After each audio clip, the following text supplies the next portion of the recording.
जय गुरु जी। शुक्राना गुरु जी, अनंतम अनंतम शुक्राना। मेरे प्यारे गुरुपा कितनी प्यारी स्माइल कर रहे हैं संगत जी। आप सभी संगत जी को जय गुरु जी।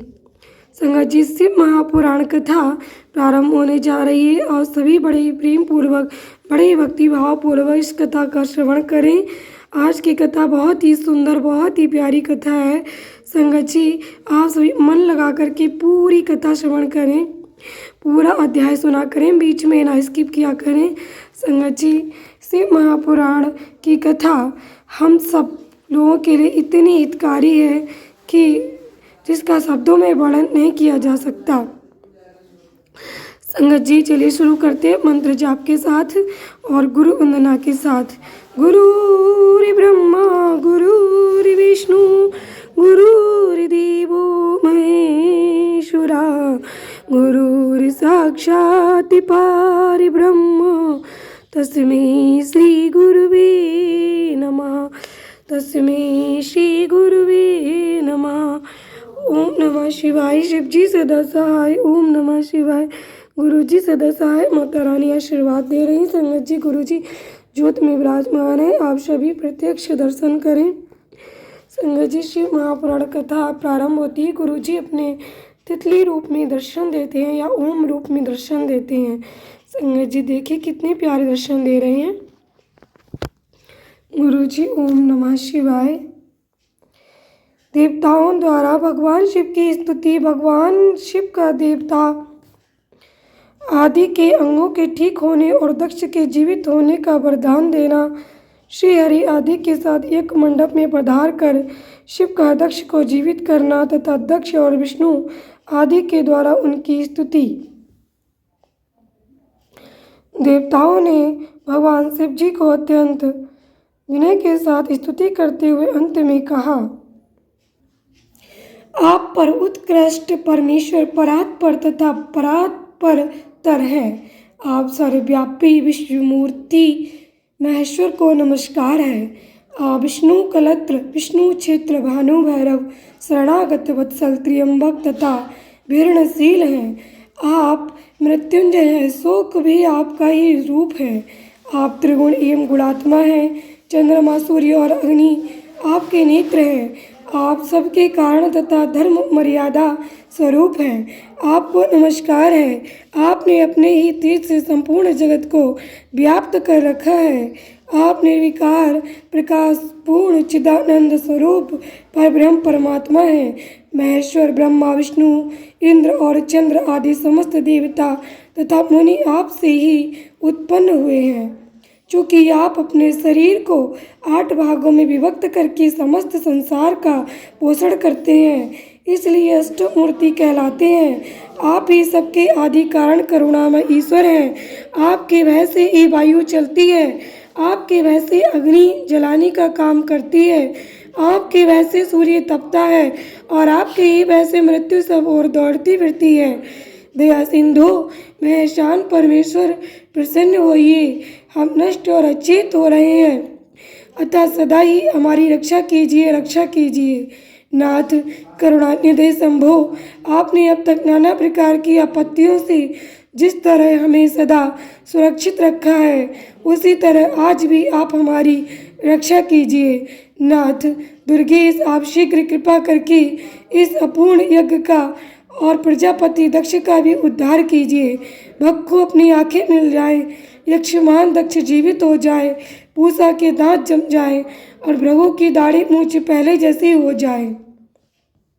शंकर, आयुधों और पत्थरों की वर्षा से जिनके अंग भंग हो गए हैं, उन देवता आदि पर आप सर्वथा अनुग्रह करें, जिससे उन्हें पूर्णतः आरोग्य लाभ हो। नाथ, यज्ञ कर्म पूर्ण होने पर जो कुछ शेष रहे, वह सब आपका पूरा पूरा भाग हो, उसमें और कोई हस्तक्षेप ना करे। रुद्रदेव, आपके भाग से ही यज्ञ पूर्ण हो, अन्यथा नहीं। ऐसा कहकर मुझ ब्रह्मा के साथ सभी देवता अपराध क्षमा कराने के लिए उद्यत हो हाथ जोड़े भूमि पर दंड के समान पड़ गए।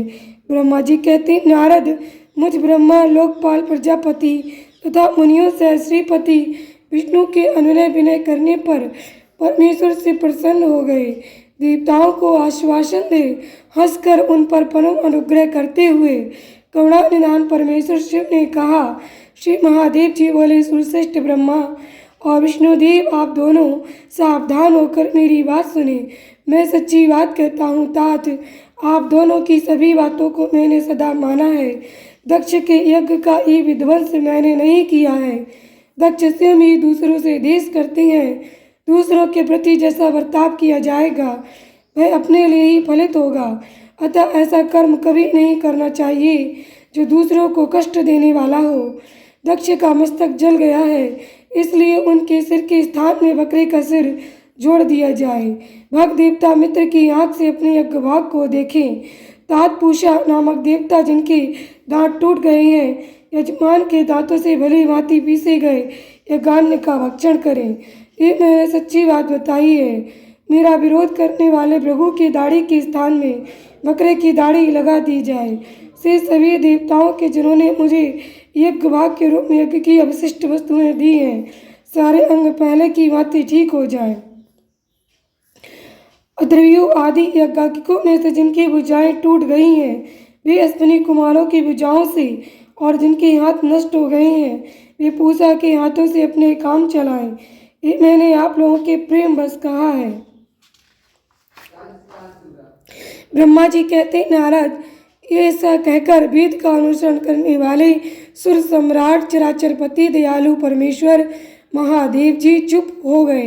भगवान शंकर का वह भाषण सुनकर श्री विष्णु और ब्रह्मा सहित संपूर्ण देवता संतुष्ट हो उन्हें तत्काल साधुवाद देने लगे। तदनंतर भगवान शंभु को आमंत्रित करके मुझ ब्रह्मा और देवर्षियों के साथ श्री विष्णु अत्यंत हर्षपूर्वक पुनः दक्ष की यज्ञशाला की ओर चले। इस प्रकार उनकी प्रार्थना से भगवान शंभु विष्णु आदि देवताओं के साथ कनखल में स्थित प्रजापति दक्ष की यज्ञशाला में पधारे। उस समय रुद्रदेव ने वहाँ यज्ञ का अवशिष्ट देवताओं तथा ऋषियों का जो वीरभद्र के द्वारा विध्वंस किया गया था उसे देखा। सुहात स्वधा पूषा तुष्टि धृति सरस्वती अन्य समस्त ऋषि पितर अग्नि तथा अन्यान्य बहुत से दक्ष यक्ष गंधर्व और राक्षस वहाँ पड़े थे। उनमें से कुछ लोगों के अंग तोड़ डाले गए थे, कुछ लोगों के बाल नोच लिए गए थे और कितने ही उस सम्रांगण में अपने प्राणों से हाथ धो बैठे थे। उस यज्ञ की वैसी दुर्वस्था देखकर भगवान शंकर ने अपने गणनायक महापराक्रमी वीरभद्र को बुलाकर हंसते हुए कहा, महाबाहो वीरभद्र, ये तुमने कैसा काम किया। तात तुमने थोड़ी ही देर में देवता तथा ऋषि आदि को बड़ा भारी दंड दे दिया। बस जिसने ऐसा द्रोहपूर्ण कार्य किया, इस विलक्षण यज्ञ का आयोजन किया और जिसे ऐसा फल मिला, उस दक्ष को तुम शीघ्र यहाँ ले आओ। भगवान शंकर के ऐसा कहने पर वीरभद्र ने बड़ी उतावली के साथ दक्ष का धड़ लाकर उनके सामने डाल दिया। दक्ष के उस सब को सिर से रह देखकर लोक कल्याणकारी भगवान शंकर ने आगे खड़े हुए वीरभद्र से हंसकर पूछा, दक्ष का सिर कहाँ है। तब प्रभावशाली वीरभद्र ने कहा, प्रभु शंकर, मैंने तो उसी समय दक्ष के सिर को आग में होम दिया था। वीरभद्र की ये बात सुनकर भगवान शंकर ने देवताओं को प्रसन्नता पूर्वक वैसी ही आज्ञा दी जो पहले दे रखी थी।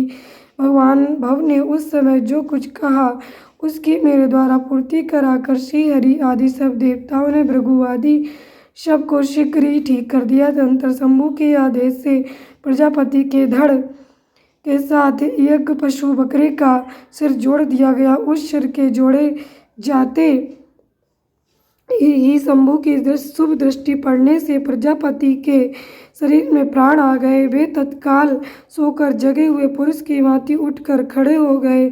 उठते ही उन्होंने अपने सामने करुणानिधि भगवान शंकर को देखा।